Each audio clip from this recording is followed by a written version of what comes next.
Judge Joe Brown's all-new barbecue sauce and seasoning. Justice in the form of flavor. Law firms will take this as a retainer. What? It must be a law firm where they hungry as hell. Now you gonna help me with this parole I'm dealing with? Judge Joe Brown's all-new barbecue sauce and seasoning. Justice in the form of flavor. With one taste of our premium blends of all-natural ingredients, herbs, and spices, you'll fall in love with meat all over again. Judge Joe Brown's all-natural barbecue sauce collection is made up of 2 zesty flavors, original and spicy. There's only one way to bring order back to barbecuing. Just add Judge Joe Brown's all-natural barbecue sauce and seasoning, and you be the judge. Testing. Hi. Never mind my hair, honey, because I missed my hair appointment this past week, but I will not be missing anymore. But anyway, happy Sunday. Happy Super Bowl Sunday. Today is the Super Bowl, Kansas City Chiefs versus the 49ers. Neither one are my teams because my team is the New York Jets, right? But I am rooting for the 49ers because I'm so tired of Travis, Taylor, Patrick Mahomes. I'm just tired of Kansas City and I'm tired of their relationship. But what we're going to talk about today on Sunday Sermon, because this is what I'm calling my Sunday show, which I have a panel. I'm calling it the Sunday Sermon because we're going to be discussing the national anthem. Every year around the Super Bowl, it's a discussion around the national anthem because ever since Jay-Z became executive producer of halftime show of the NFL, he makes sure that Lift Every Voice and Sing is sang in the beginning before the kickoff of the Super Bowl. Then God Bless America, and then our Star Spangled Banner, which is our national anthem. But that gets Americans so upset. Lift Every Voice and Sing, which was coined the Black National Anthem by the NAACP, and we're going to get into the historical context of it. White people and even some Black people, so it's not a white thing. But a lot of Americans have a problem with the Black National Anthem, and I hate that it's called that because it was not written for only Black Americans.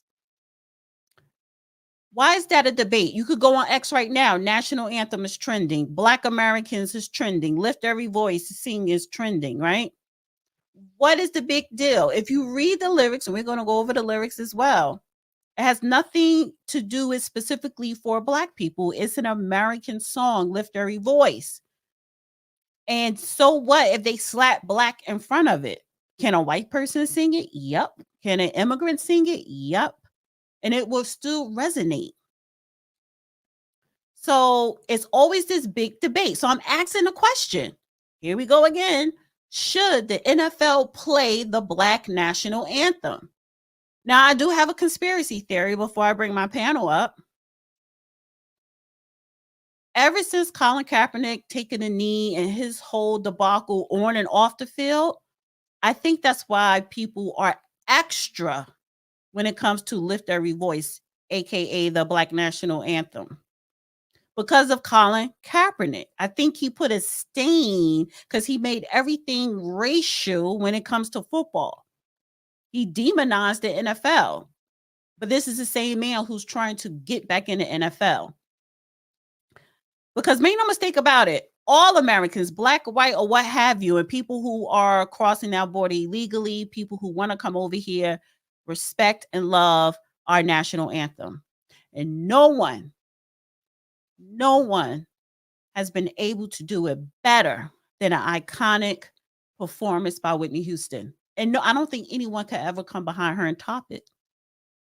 So, you're talking about a Black American woman, an international star, right? From my hometown, East Orange, New Jersey, getting up there, singing that national anthem with all her heart and soul flawlessly. And even afterwards, she said she broke down crying after it was over with. Because we respect and we honor our nation, right? Black people fought in every single war, going back to the Revolution, American Revolution War. We are American. We helped, if not built this country, the foundation of it. Yes, we did. So I want to bring up the panel. And I want to say hi, everybody in the love room, i.e. the chat. Everybody listening, please like this video. Like.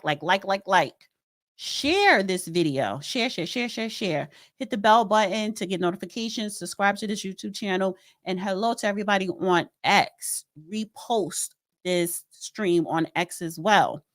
And there are people who are typing in the comments section, in the comments and in the chat before the show even started. A lot of people are saying we have one anthem. Okay. Some people saying, yes, they want the Black national anthem to be played. And that is the debate / discussion that we're going to have today. So I want to bring up my first guest. Let me change this to this. Afro Elite. Hi. How you doing? Good. So, okay, Afro Elite, I came across you on X, and then I came across that, he has a YouTube channel, and I clicked on it. Love what you're doing on YouTube. Your YouTube is Afro Elite on YouTube. So, guys, go to his YouTube channel, subscribe, and check it out. Great content. So, welcome. Tell us who you are and a little bit about yourself. Well, such as you, I have a channel on YouTube.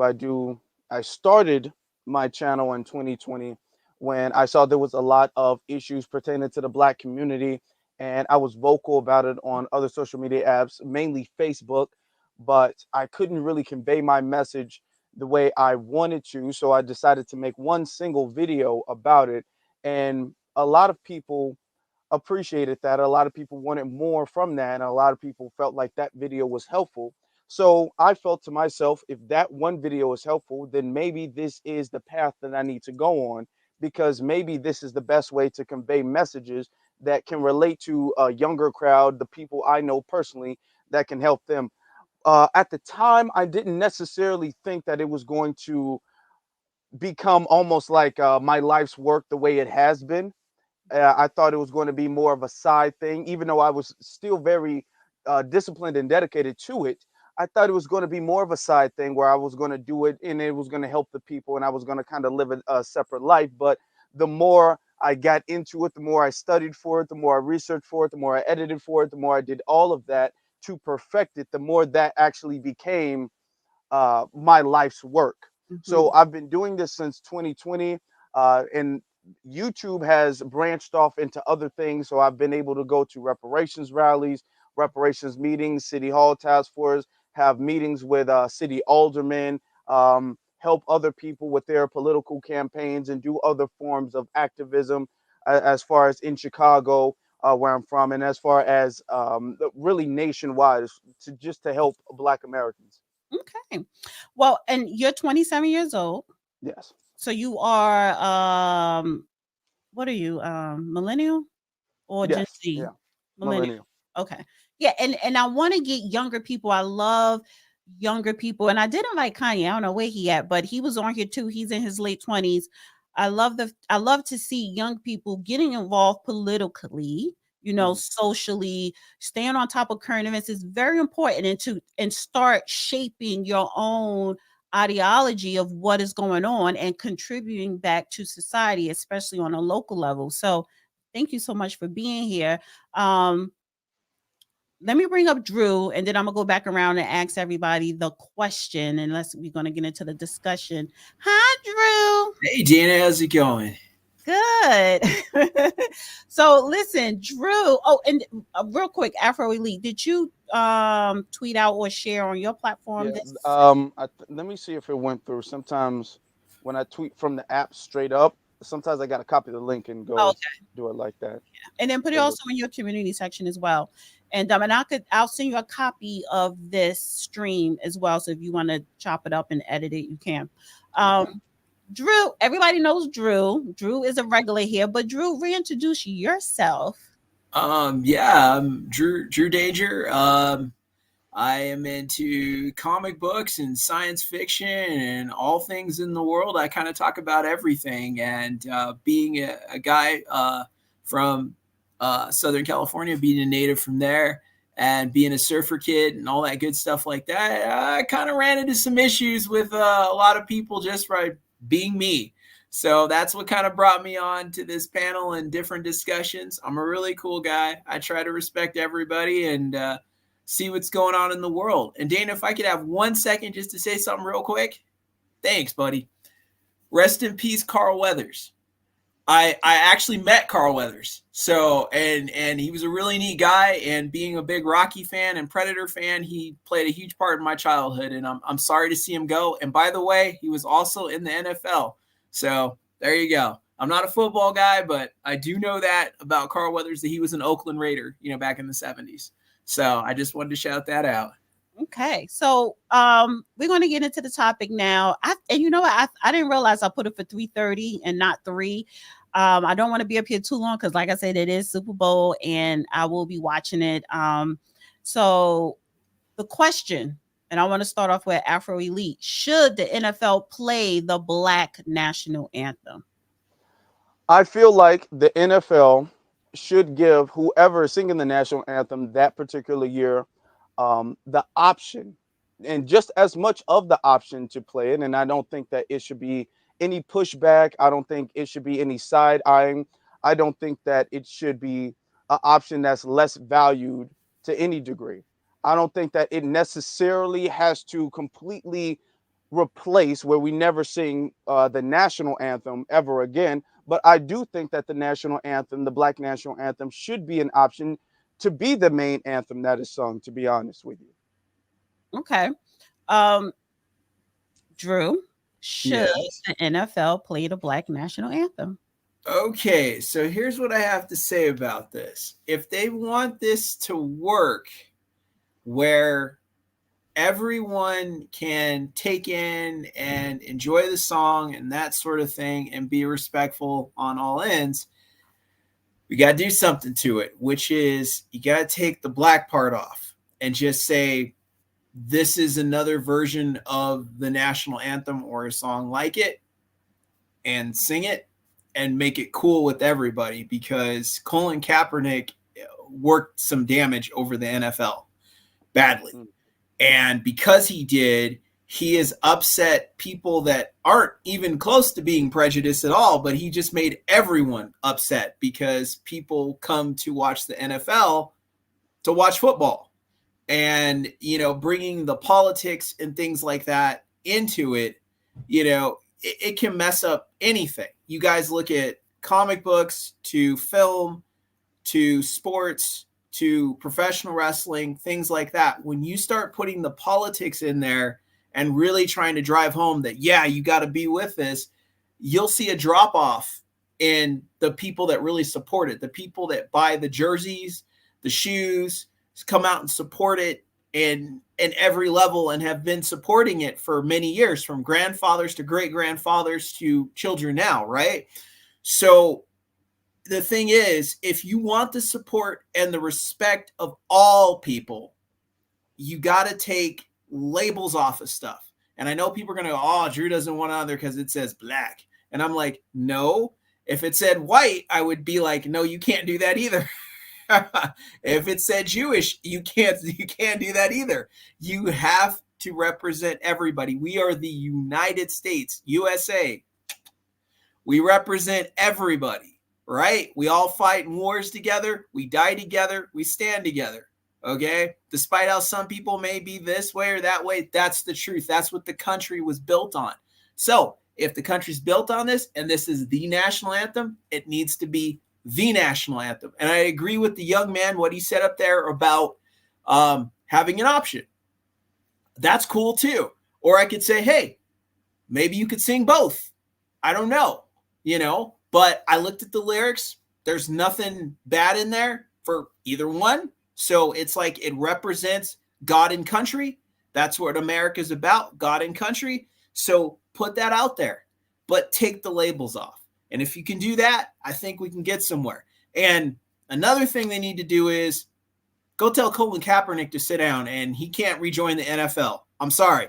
You made too much of a mess. I don't care what color you are. You literally act like a spoiled brat the entire time. And they straight told you, if you just show up and you can throw the ball in this direction, you have a job. and he decided to show up and make a stance and all this crazy stuff like that got him nowhere. And then 5 seconds later, just let me be a assistant coach and give some water to the guys for the Jets. Okay, so what was your whole play? Because I'll tell you like this. I think he used black people to promote himself to sustain his career. All right. Well, I don't want to harp on. Yeah, I don't want to get too far in it, but I was just going to say that real quick, just to throw that out there. All right. So let me I want to bring up something because you have to always start, for me, I believe you have to start with history, some type of historical context, because that's one of the main problems where people go wrong. If you want to know what's going on today in the present, you have to understand what went on in the past. So when we're talking about Lift Every Voice and Sing, it's known as the Black National Anthem, right? And it is going to be sung during the Super Bowl every year, but today by Andra Day, and she's a great singer. But what is the Black National Anthem, right? James Weldon Johnson, he wrote Lift Every Voice and Sing,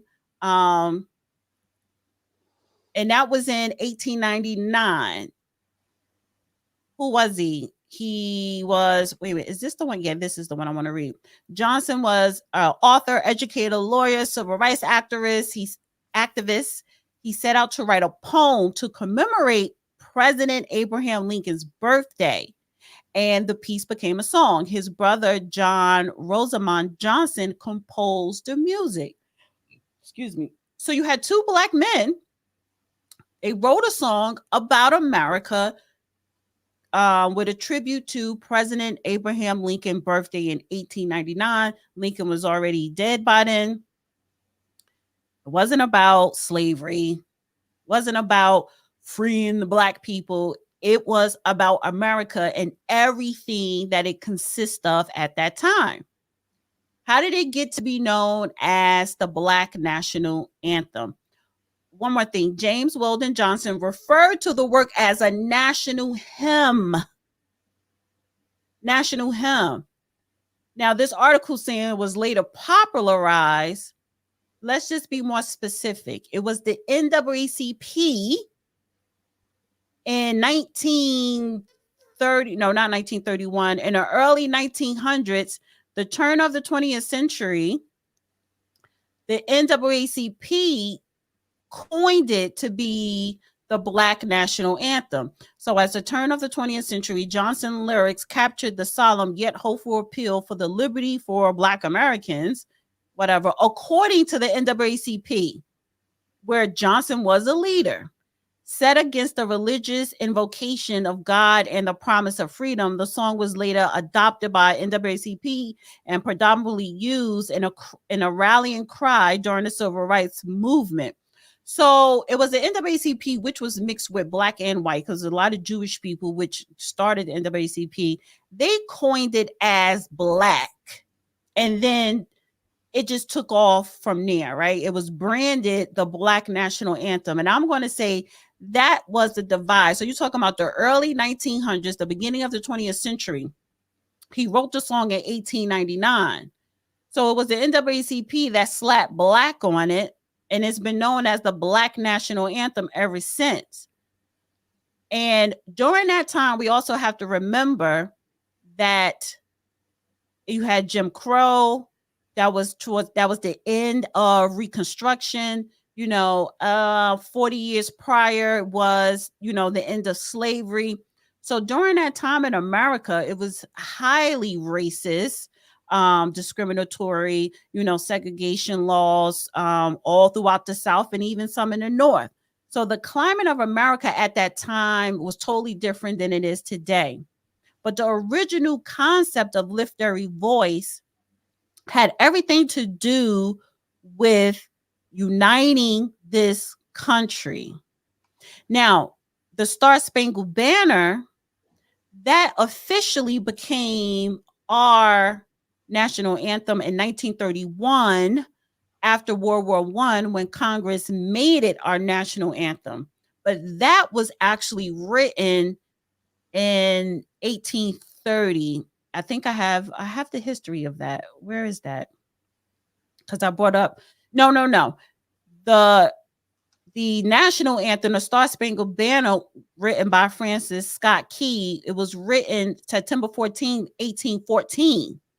And that was during the War of 1812 with Great Britain. And it was adopted by Congress to become the U.S. national anthem in 1931. So you're talking about 100 years later. Lift Every Voice and Sing was already created in 1899. But of course, the NAACP slapped black on it. So that's why I want to just give some historical context behind that. With that said, I believe that Lift Every Voice and Sing should be sung when it comes to the NFL. And I don't have a problem with it because of the lyrics. The NFL is a private organization. During the games, you hear all sorts of songs, of course. So how come people miss this point? Why is it a big deal? Why are people so dead set against Lift Every Voice and Sing? And I am going to drop the link if anybody else want to come up a little bit later, but anybody want to comment on that? Do you want to go ahead, Drew, or do you? I'm going to take the youthful must go first. Okay. I think the fact that anything in America just by default is just follow me here. By default, America is white. Just the white is like written in invisible ink. So when you say the national anthem, subconsciously by default, you're saying the white national anthem. Anytime you say the official American thing, America is synonymous with white Americans. So anything by default is just going to be white. You don't necessarily have to put white in front of it. Just by default, if it is American, subconsciously the understanding is this is for white America primarily, and then other people secondary, if at all.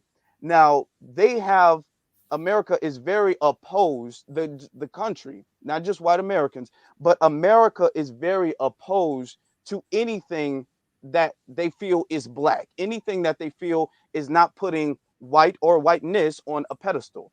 The American anthem is not about unity at all. It's not about unity. It's not about everybody coming together. It's not about everybody bonding. It's not about everybody being this united front. That's not what it's about when it was originally wrote.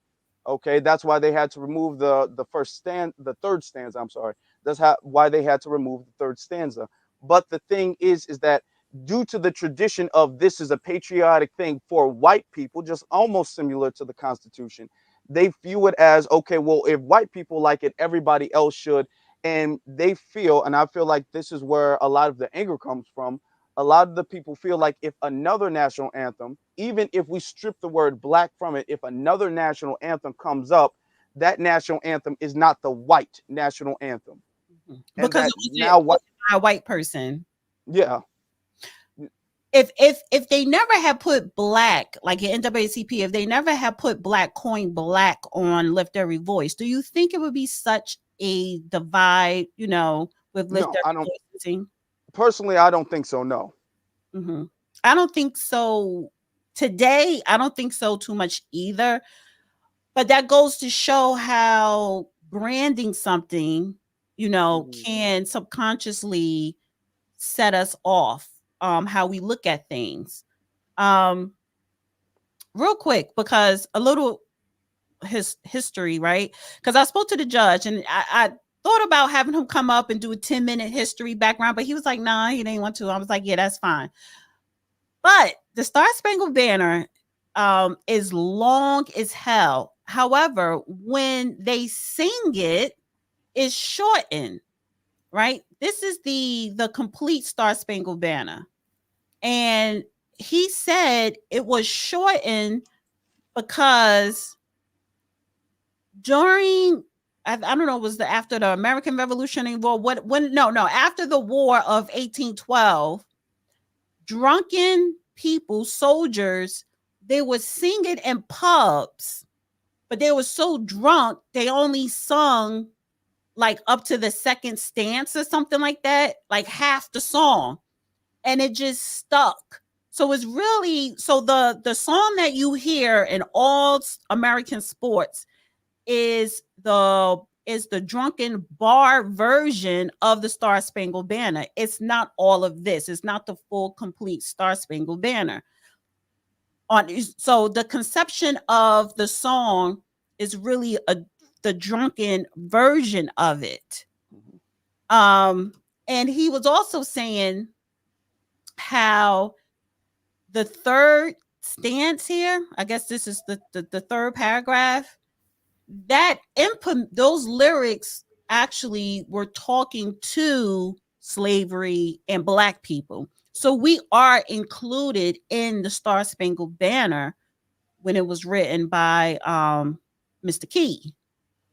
So, and this is the words. And where is that band who so valiantly swore that the havoc of war and the battle's confusion, a home and a country should leave us no more?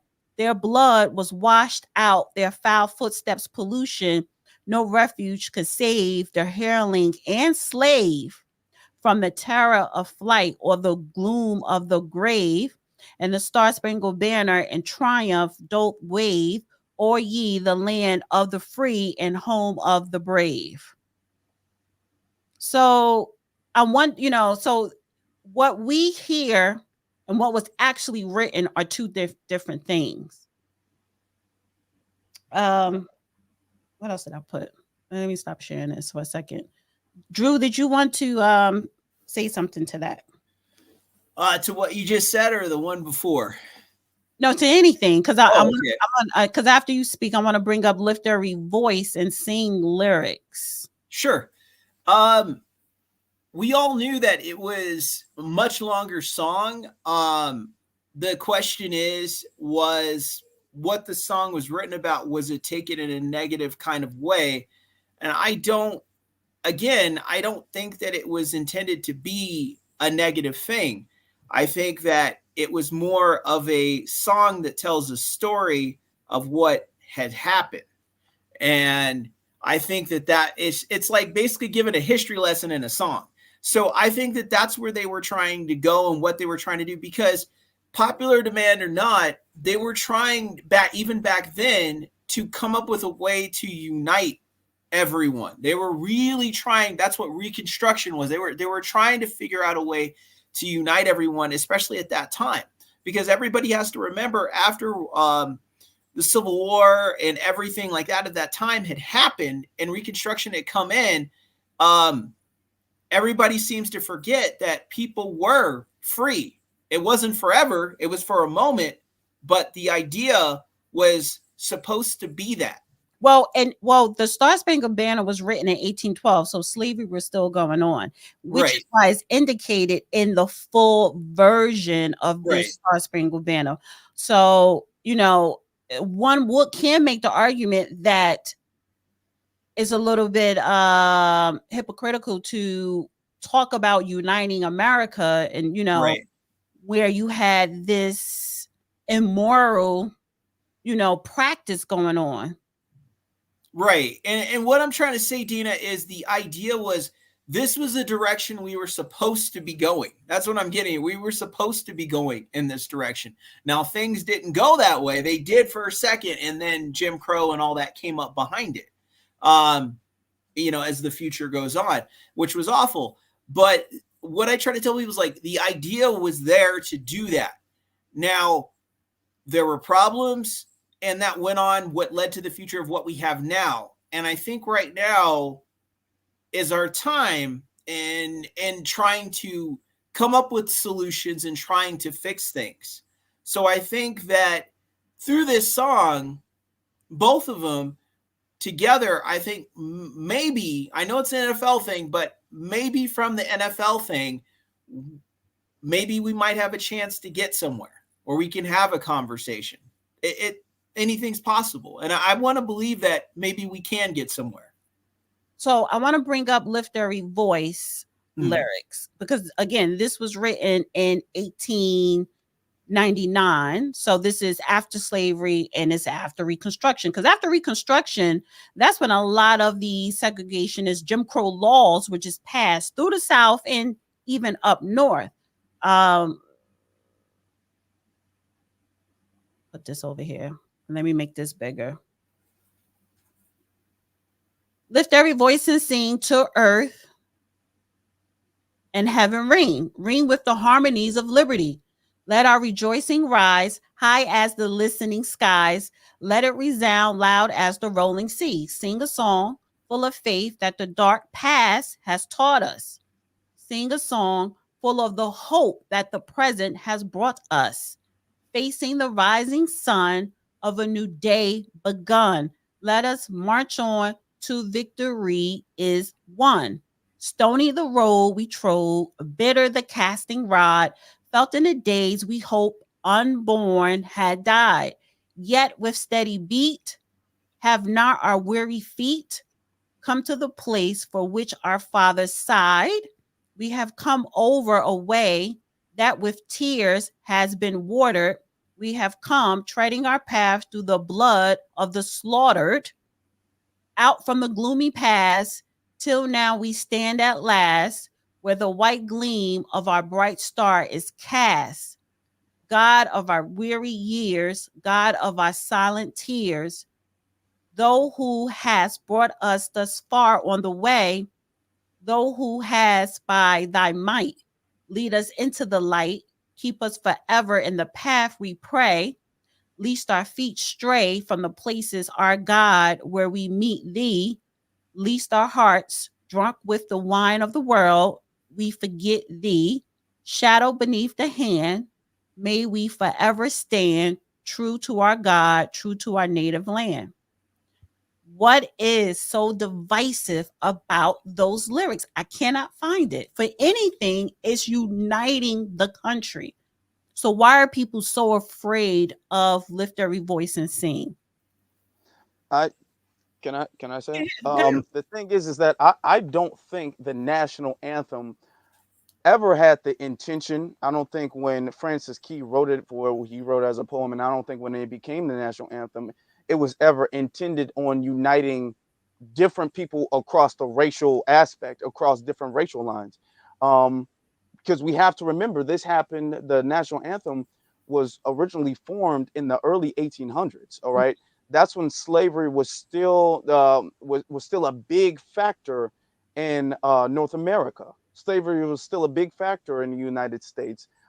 It wasn't close to the Civil War time or anything like that, where you had abolitionists helping or whatever. And you can see by the third stanza from Francis Key, where he talked about how there will be no refuge for the I think he said there will be no refuge for the slave and abolitionist, I believe he said. I This know he said there will be no refuge for the slave in the third stanza. this So is the that third stanza, the means third that there, paragraph, right? This would be the third stanza, the mhm, third paragraph. yeah. Okay, okay. Go ahead. I'm sorry. So let me see. He's in the third So it says, stanza. and where is that band so valiantly swore No, it's that the it says no refuge could save at the bottom. If you scroll down, yeah, it says no refuge could save the hurling and slave from the terror of flight or the gloom of the grave. right. For Yeah. someone to say that, that's not a unifying stanza, which is why that stanza is omitted from any time you ever hear it publicly, because that stanza is racist and offensive. So people want to edit it. So I find it very hypocritical when people uh, talk on the national anthem as if it's this very patriotic, unifying thing, but yet they don't want to sing the whole national anthem because they know the national anthem is actually not unifying, and it's actually very white, for white people. It's actually very anti-black. And when you talk about the Lift Every Voice and Sing, that doesn't really actually have a racial bias to it. If you listen to it and you just read it, um, the only reason why people would assume, you wouldn't even necessarily assume it was made by a black man. The only reason why people do is because the NAACP has put the label, the Black national anthem label on it. Besides that, nobody listening to it would assume that.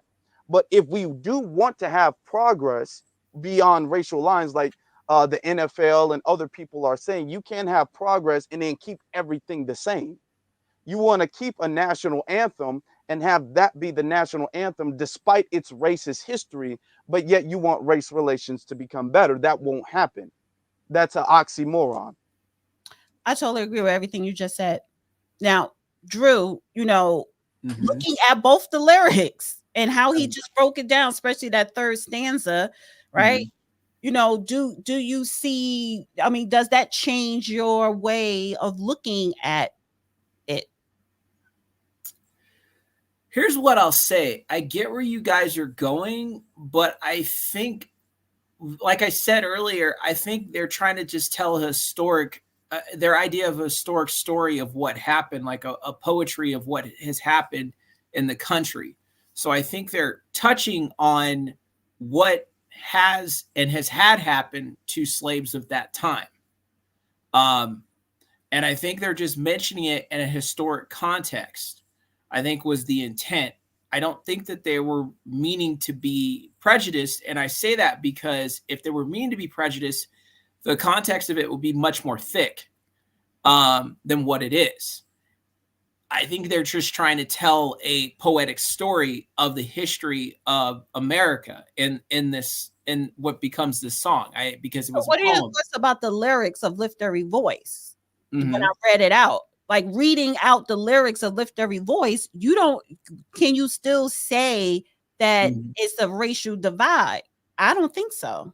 Lift Every Voice, there is no racial divide. I think because they put the Black label on it, that's where the problem is. Right. If they had not put the Black label on it, it would be well received. I don't see there being an issue with it whatsoever. But because they did, and because people have an issue because it has that Black label, that makes me personally look at society. Everyone is the majority of people in society don't read, because if you read the actual lyrics, you would see that it has nothing to do with race and it's actually bringing us together. And it also shows a lot of Americans' ignorance to the fact that because something says Black, right, you take offense to it. And it says Black for a historical context when it was written, and the organization that was behind it that coined that term of it. And I also wanted to say, I wanted to bring up this last, what is it called, stanza? I'm just saying verse. Yeah, because it was originally formed as a poem. It wasn't formed as a song. So these are not like lyrics to a song. And these paragraphs in poems, they're called stanzas. Oh, okay. Thank you. It says, "Oh, thus be it ever when freemen shall stand." Freemen, Black, you have Black freemen, you have white freemen. The whole word freemen, right? Which is, by the way, I think it's Latin or German, one of them things. That's where it came from. But anyway, between their love home and the war's desolation, blessed with victory and peace, may the heavens rescue land, praise the power that hath made and preserve us a nation. Then conquer we must when our case is just, and this be our motto, and God is our trust. And the Star-Spangled Banner in triumph shall wave o'er ye the land of the free and home of the brave. So, I have to, it is this third stanza here. And I think so the judge telling me it was shortened because you had drunken people in a bar drinking and then they're shortened, and I get it. I believe that. But then too, going forward in a more professional setting, such as sporting events, it's still, they don't sing the whole thing. They take this part out, the third stanza. I could tell you why they took that out is because, it's a simple answer. It's because it has the word slave. If the word slave is used in a bad or good context, they know that ruffles feathers. So the smart move was to take out the slave part because And then the meaning behind it, because hey, he was saying no refuge could save a hireling slave. Yeah, it couldn't. And he wrote this in 1812 in the midst of slavery. We talk about the height of it, when cotton was king and everything else. So it's more of a racial undertone for our national anthem than it is for Lift Every Voice. But go ahead. I think they're telling a story, like I said, because it's a poem. They're telling a story, historic story, and he's expressing what he means and telling it in a historic context. But just because the word slave is in there, that's going to ruffle feathers. That word. Whereas Lift Every Voice, they don't have slave, they don't have black, they don't have anything, but it's still ruffling feathers, and because they put the black title on it. And it's like, go ahead. I'm sorry. Go ahead. Just jump. I mean, I understand that you're saying that the original national, or what we say the national anthem is to tell a story, which is true, and I don't disagree with that. But we have to look at how slavery was brought up. Slavery was brought up. You said he compared slaves to the hurling, and then he said there will be no refuge. There will be really no freeing them. So it's brought up in the context of these people will never be free. These people will never escape. Now, if he brought it up from his point of view, it's not like he was trying to tell a story of the American history. He was trying to say something really about his reflection of America and the patriotism that America was at that time. So when he said there will be no refuge for the slave, even if that was in a historical context, in America has changed from what people say it was from 1814, then if you're not going to tell the whole stanza, if you're ashamed, because that's why they don't want to, if we're going to be honest, that's why they omit the third stanza, because they're ashamed of the racist context, and because most people probably don't know the fact that there is a third stanza that involves racism. They're ashamed of that. If you're too ashamed of saying the whole thing and being patriotic about the whole thing, then you can't wave the flag and sing it patriotically, because that's hypocritical. I just want to say, see, this is what gives me hope with the young millennials and Gen Zs. You give me hope, Afro Elite, because technically I'm old enough to be your mom, because my daughter's 30 and my son is 25. Oh wow! Yeah, so that's why Black don't crack. Go ahead, Drew. Here's what I'll say. I think that the label thing is always going to be an issue.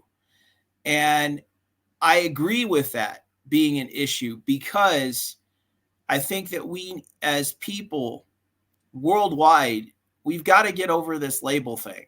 It's made a problem, and here's the thing, to support the Caucasian community, they don't go around saying this is the white national anthem, or this is white this or white that.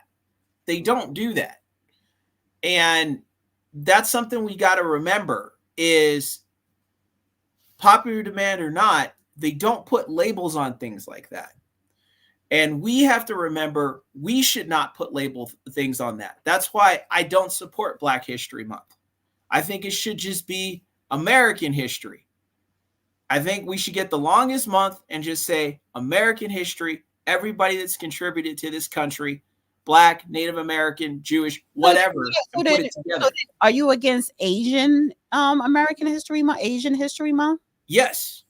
I'm against every history month. I think we should just have American History Month. We all contributed to this country. Well, there's no such thing as American History Month, because American history is every day. It's taught every day. But people don't know history. You could go to some of these young kids. So whether it's Black or Asian or American in general, they don't know it, period. That's why you need the month, just American History Month, where we can teach and reflect on that. And then people can actually learn. You could talk about World War II, World War I. You could start. You can't talk about it in a month. You could barely talk about Black history in a month, or any particular group of history in 1 month. It's just more acknowledging the different groups that have contributed to this nation. But we're all one country, Dana. So we What? Yeah, we're one country together. made up of all different backgrounds. Yes, and that's what we need to show. Yes, and you need to show what contributions did Black Americans make. If you include everyone together and leave no one out, you can do that. But to separate it and just do Black History Month, you have to separate it because it's so much, it's so enriched. Just like with Asians, they didn't contribute much, but they did a little bit of portion or whatever. But the fact is that we need probably 6 months to be focusing on Black American history. But, historically, it's February, and that is because Carter G. Woodson, he actually picked a day, and then it got pushed to a week, but it wasn't until after he died that it was considered a month. But he picked the day in February because of Abraham Lincoln's birthday and Douglas' birthday. 2 months. You get 2 months, tell American history. Well, 2 months. We have to understand, anytime we have these conversations, we have to understand the historical context. We have to understand the historical context about why there even is a Black History Month. And the fact that there is a Black History Month really stems from the fact that there needed to be a Black History Week, stemming from the fact that Black history in this country was suppressed and untaught. And because it was suppressed and untaught, people needed to take special account to make sure that that history was taught. So they said, okay, on this, instead of, because white society, we have to understand that Black History Month is a result of white society's refusal to integrate Black history into American history. When they taught American history, they would omit every other group's history except for white history. So because they refused to add Black history, there needed to be a special date or in a special time period where Black history was taught specifically. So I don't think it's divisive when you look at the context of how it became to be, No, absolutely. And just like they omitted the third stanza out of the Star Spangled Banner. Yeah, America has a history of omitting shit. Let's take this out because we don't want to ruffle no feathers, or we don't want to rehash the dark past that happened. We want everything to be calmed and blah blah blah blah blah.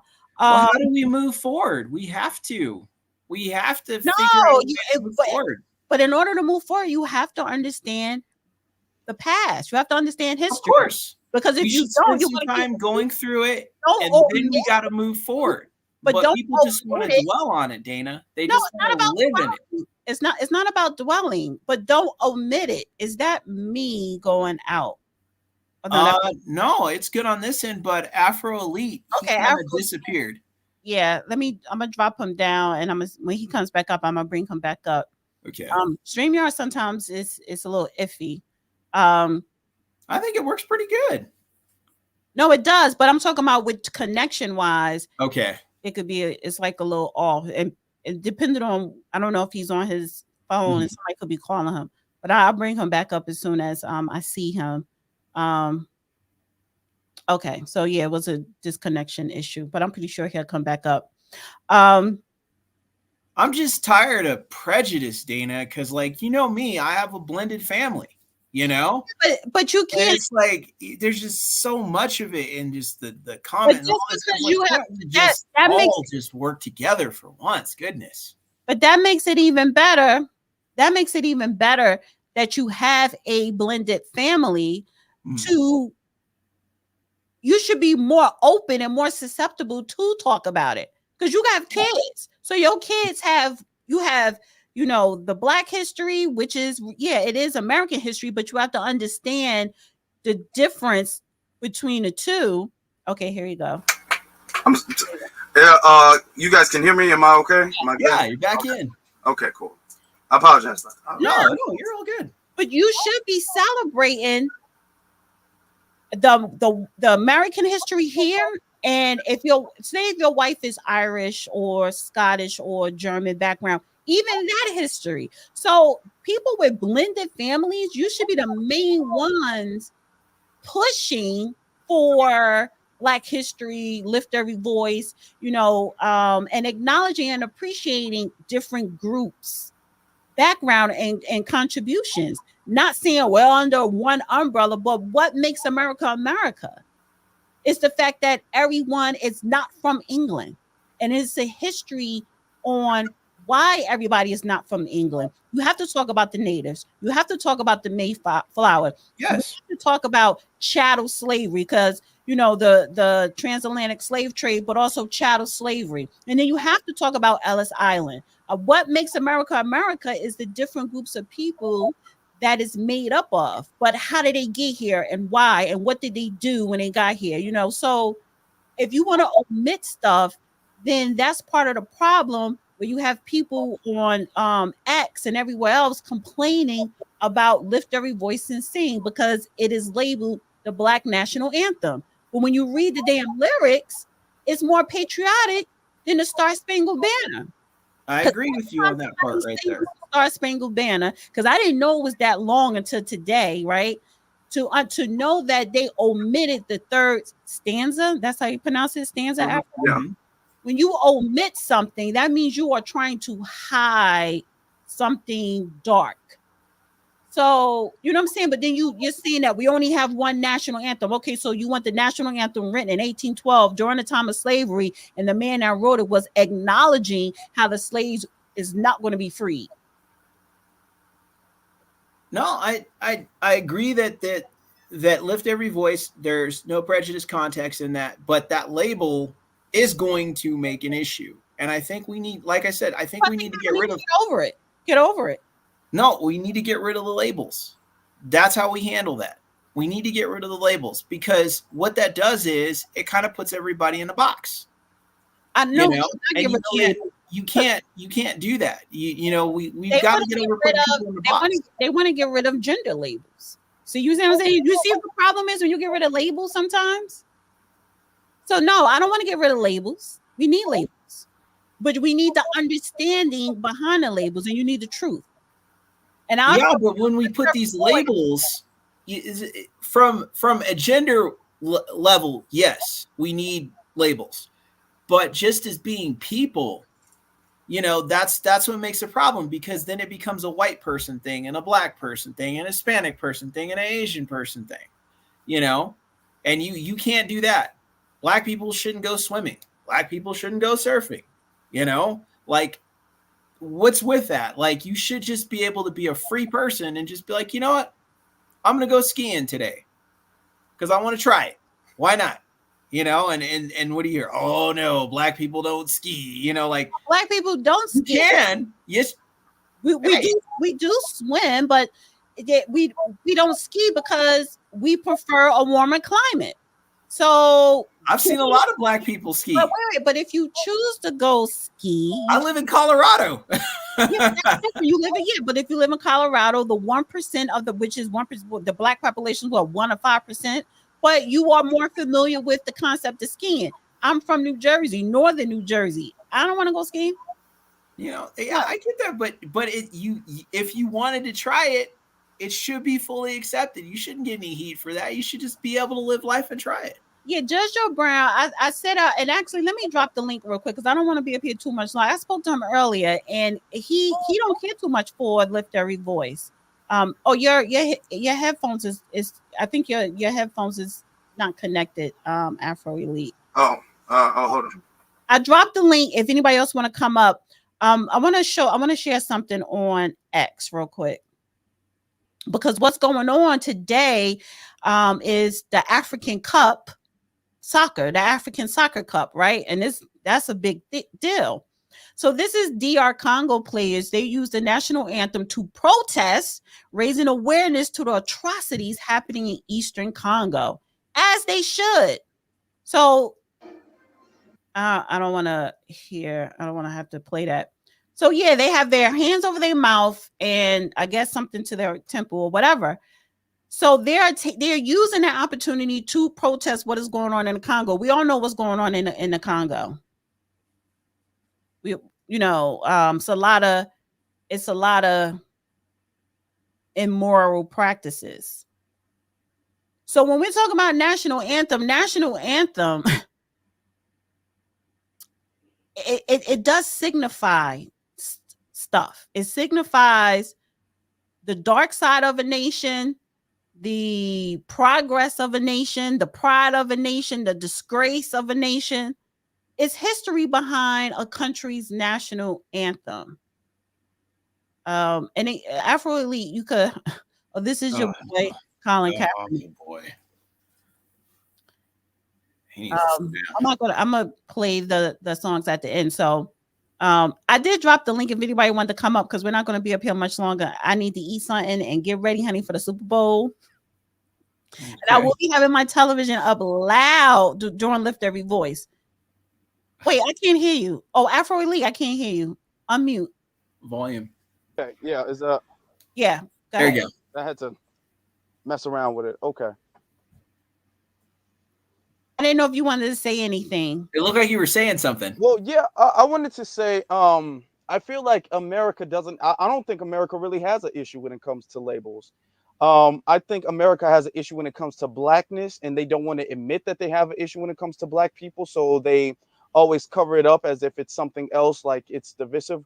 Because St. Patrick's Day, that's not a day about everybody. That's a day specifically about the Irish, and nobody seems to have a problem with the quote unquote divisiveness of St. Patrick's Day. Nobody seems to have a problem with the divisiveness of Chinese New Year. People don't seem to have a problem when it comes to the divisiveness of other Hispanic holidays, Cinco de Mayo, and all of these other things. When all of these other people uniquely have certain aspects from their country and their culture into America, nobody seems to even view these things as divisive whatsoever.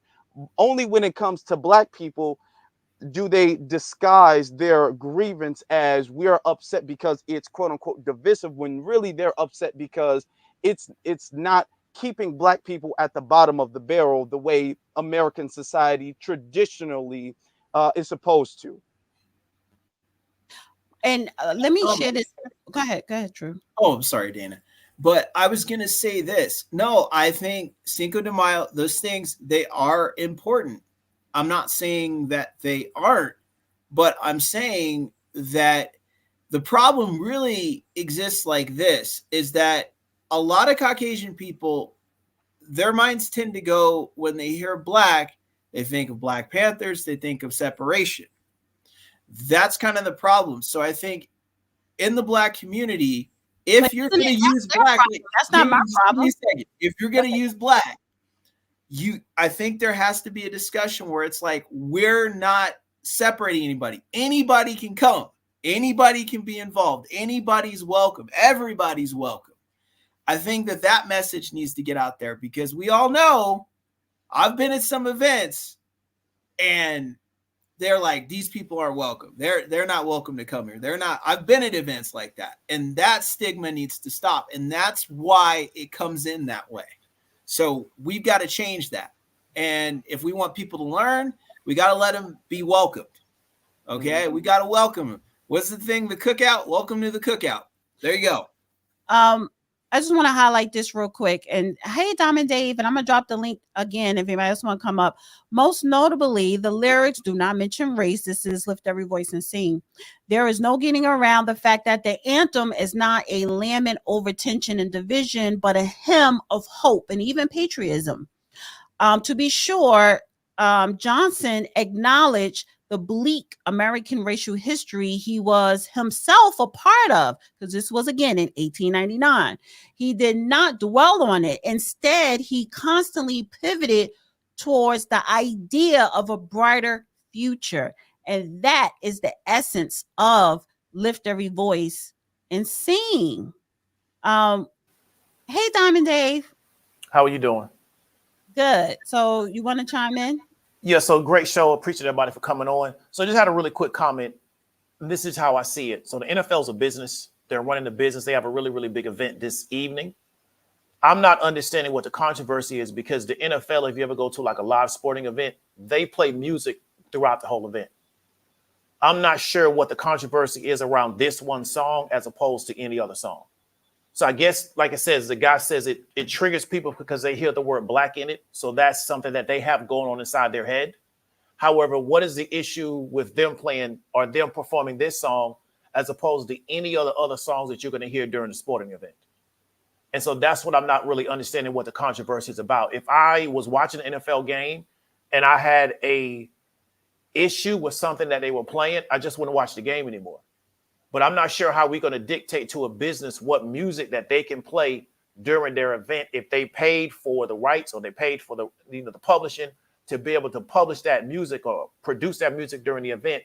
If it's a personal issue, I just wouldn't watch the event. What I would not try to do is get that business to dictate what they should or should not play during their event. That's all I want to say, man. Hope everybody has a good Sunday. Y'all be easy.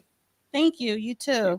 Appreciate that. And I dropped the link if anybody want to come up. And that's true. It is a business. The NFL is about that business, honey, because I know they cutting Taylor Swift a check. I know that for sure. Yeah. So it is a business, but you have Jay-Z, who's part of the executive producing of Halftime and just the whole entertainment aspect of it. I forgot his actual title. And presentation is everything, and it's important whether you are uncomfortable or not to put in Lift Every Voice and Sing, because it's a part of American history. It is about patriotism and uniting the nation.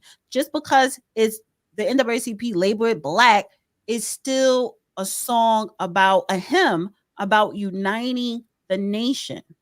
To whereas the Star Spangled Banner, that's what that's supposed to be. It's supposed to be about patriotism, but they literally left out the third stanza, right? On purpose. Stanza. On purpose.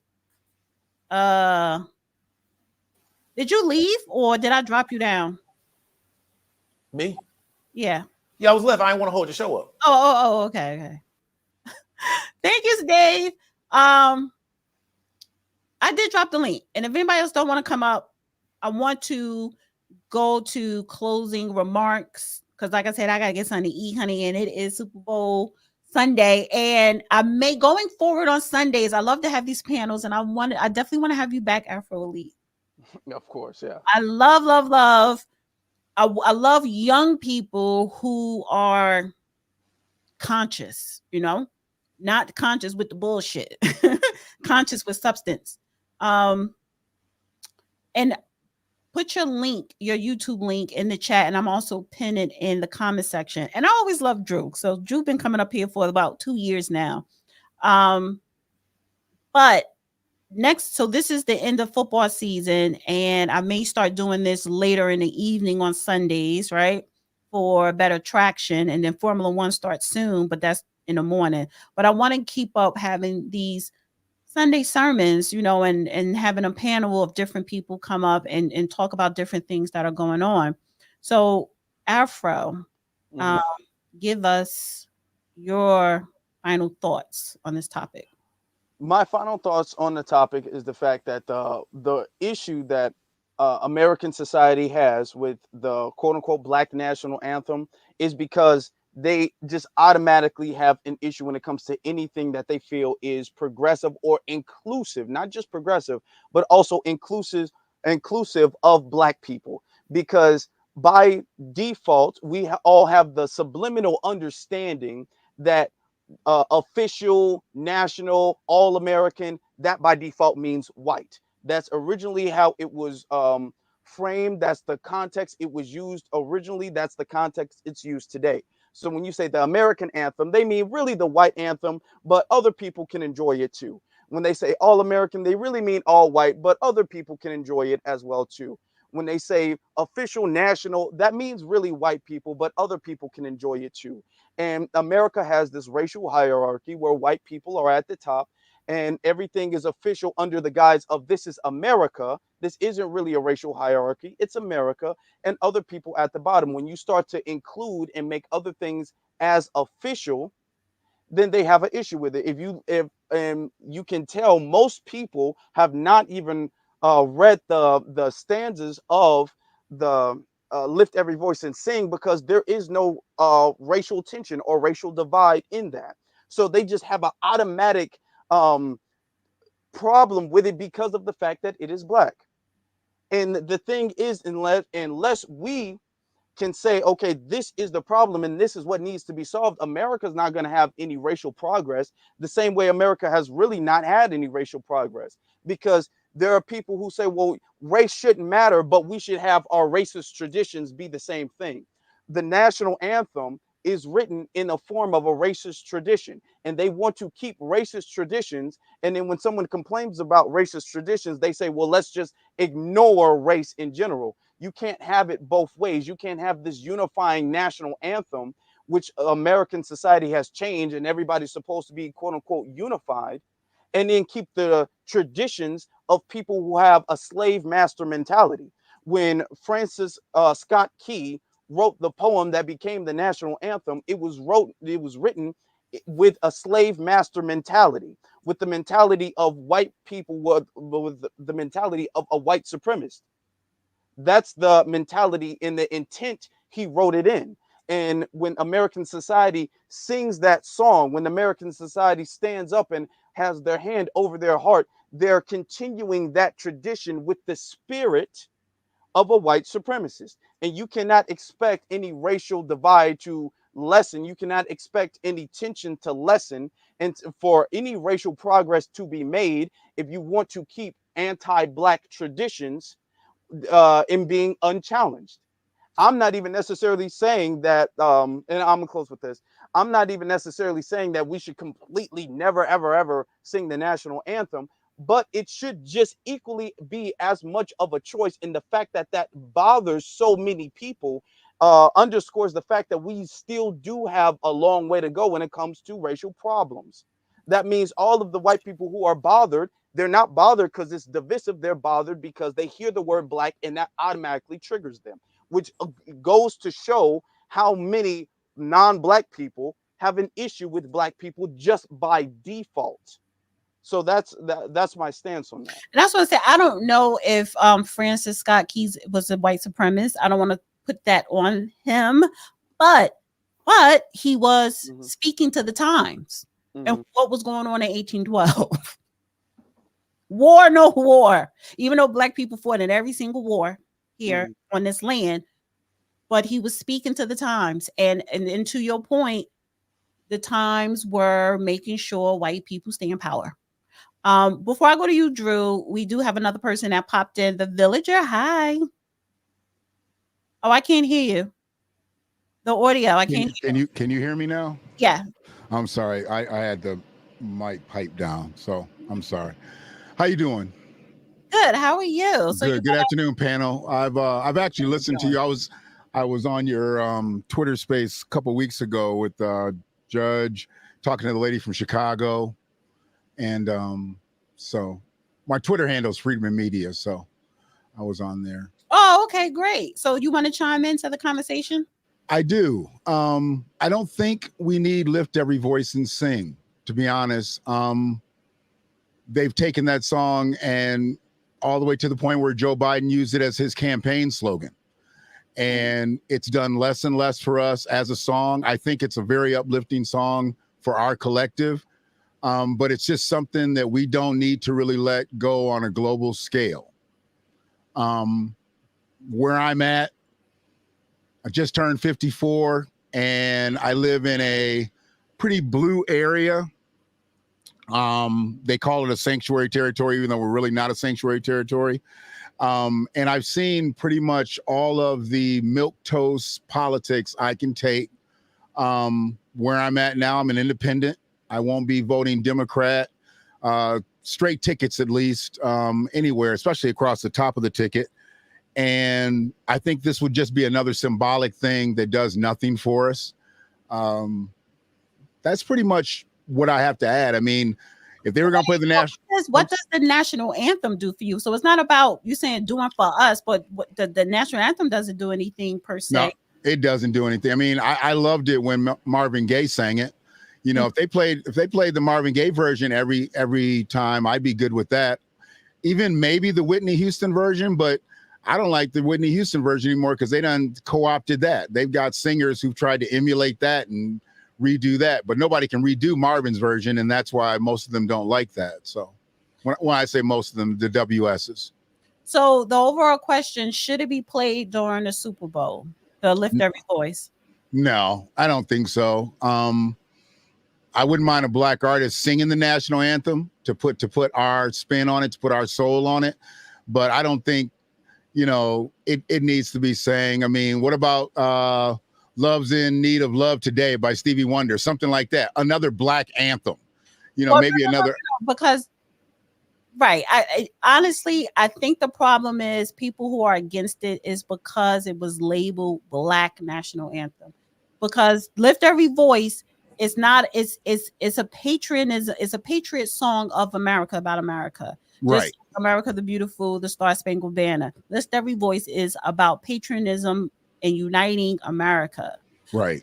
But that one word of black, going to what Afro Elite said, it does something to people. And that is the problem. Black is the problem. I think I'm going to have that for probably next Sunday's show. Is black the problem? Let me write that shit down. Probably. And just to answer your question about Francis Scott Key, yes, he was a racist. He owned 8 slaves when he died. Oh, okay. So he was a racist. Yeah, he was not an abolitionist. I mean, that's why he wrote the 3rd stanza. He was definitely not an abolitionist. He was speaking to the times. He was speaking to the times, but he was speaking from the heart too. I don't know his background, but I mean, listen, can you, I guess you're participating in white supremacy by being a slave owner, but that was the norm at the time. Slavery was legal, whether you liked it or not. But a song that he wrote reflecting the times, including slavery, right? Mm-hmm. And he was a slave owner. Right. Our nation, Congress, which made it the national anthem in 1931, right after World War I, purposely left that out. They still made it our national anthem. That wasn't our national anthem until 1931. Mm-hmm. Congress said this is going to be our national anthem, but take out the 3rd stanza. Now, didn't the 3rd stanza call for the death of us, though? Well, I've read it. I don't know if you just came in. It called it. Afro Elite, you're more of a scholar on this. It called for the permanent enslavement of us. Okay, so for us not to be free. See, he knows that. So it called for us to never be free, not called for our detriment. Well, that would have caused for our detriment. So it didn't call for our death, but it called for us to be enslaved. So he could have spoke to the times that's what it was, but he didn't have to endorse it. Well, this is what he said. And where is that band who so valiantly swore that the havoc of war and the battle's confusion, a home and a country should leave us no more? Their blood has washed out their foul footsteps pollution.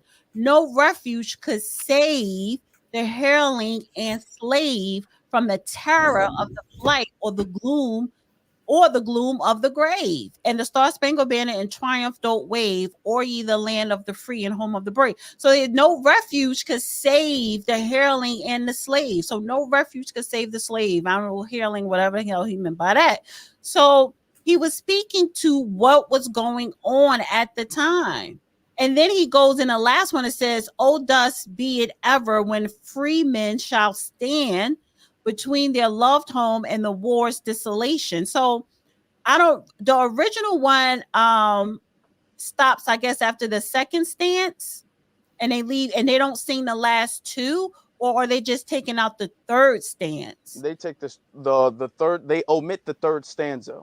When they people sing the first it 2 and then skip to the 4th one when they sing it on the at stadiums and things. Right. So again, we are reiterating a man who was a slave owner who was writing of the times of 1814 at the time, after the 1812 war. So this was commemorating the 1812 war against Great Britain.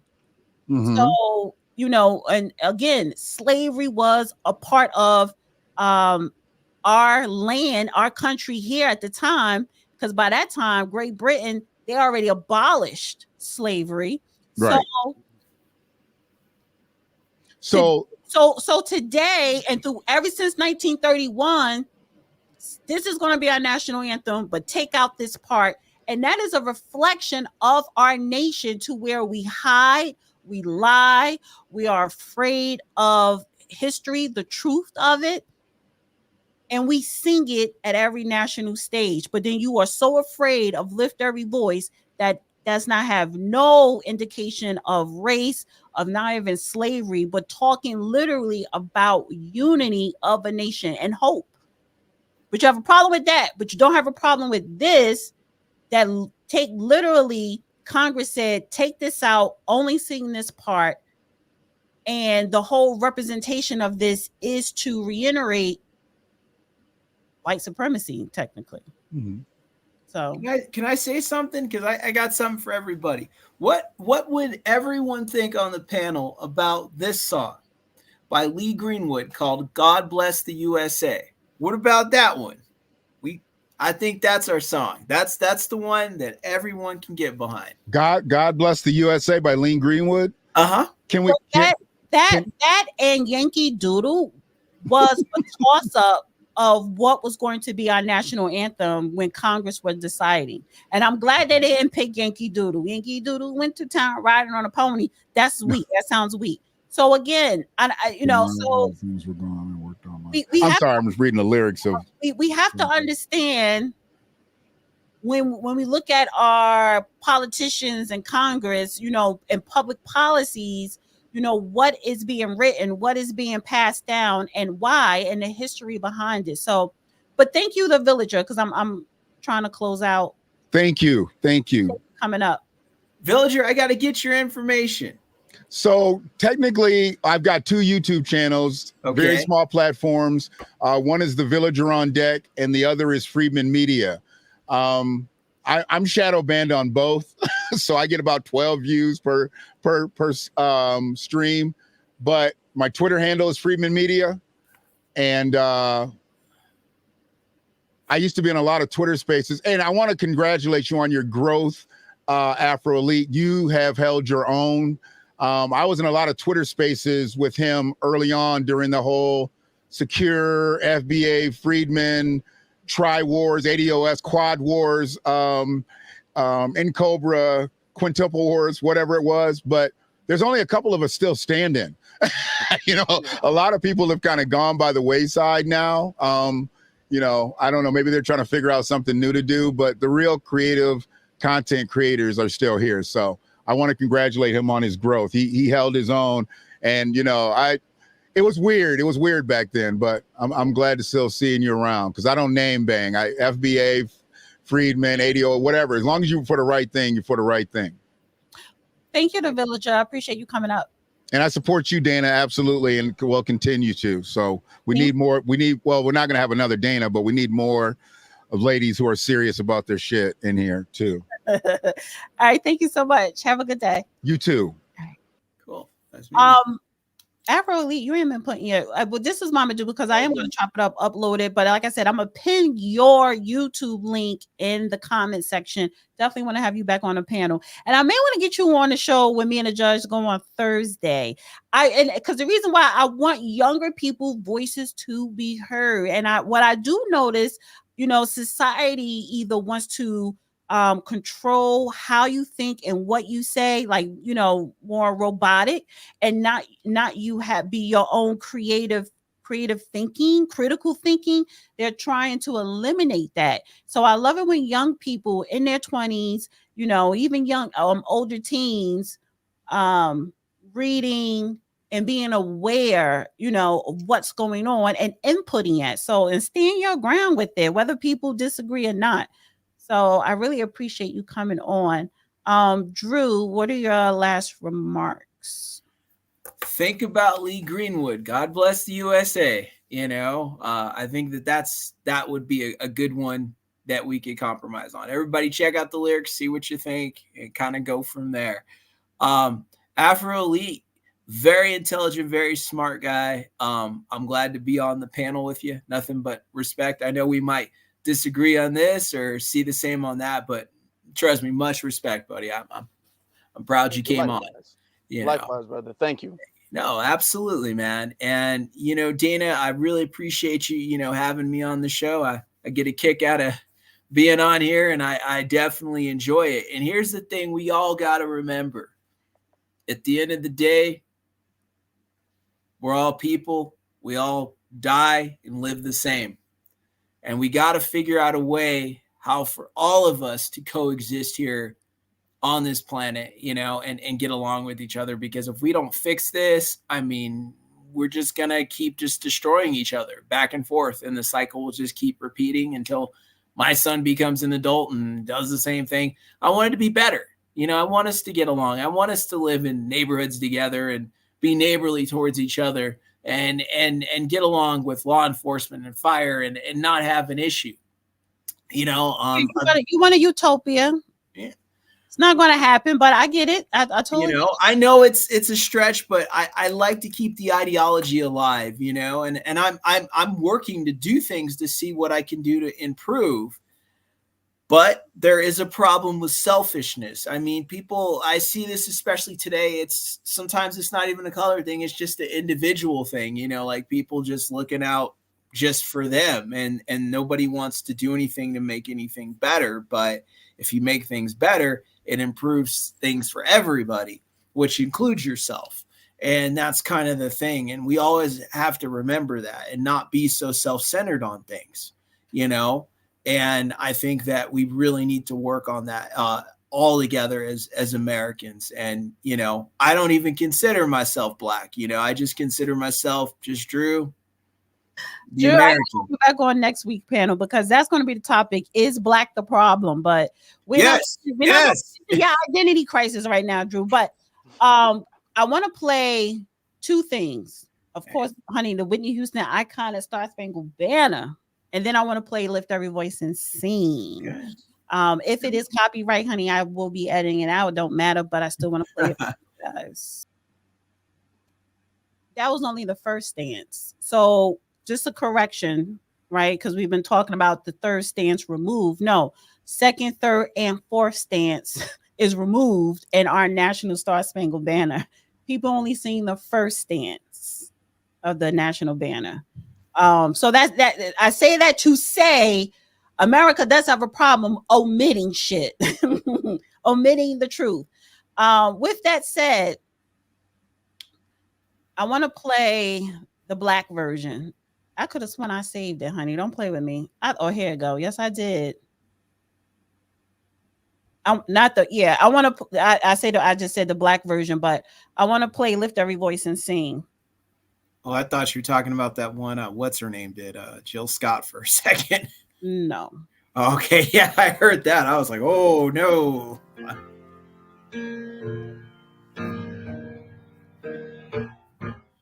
Lift every voice and sing till earth and heaven ring. Ring with the harmonies of liberty. Let our rejoicing rise high as the listening sky. Let it. Let it resound. Let it resound. Loud as the rolling sea. I like this part right here. Come on. Sing a song full of the faith that the dark past has taught us. Sing a song full of the hope that the present has brought us. Facing the rising sun of a new day begun. Let us march on. Let us march on. Till victory is one. Now we add a little something to it. Just to encourage you. We're gonna take it to church later. Let's go! We'll be marching right until the victory is won. To all my brothers out there. Hold your head up, brother, till the victory is won. To all my sisters in the struggle. Keep believing, sister, till the victory is won. Till that day. Till that day comes. Let us march on To victory. till victory is won. Is won.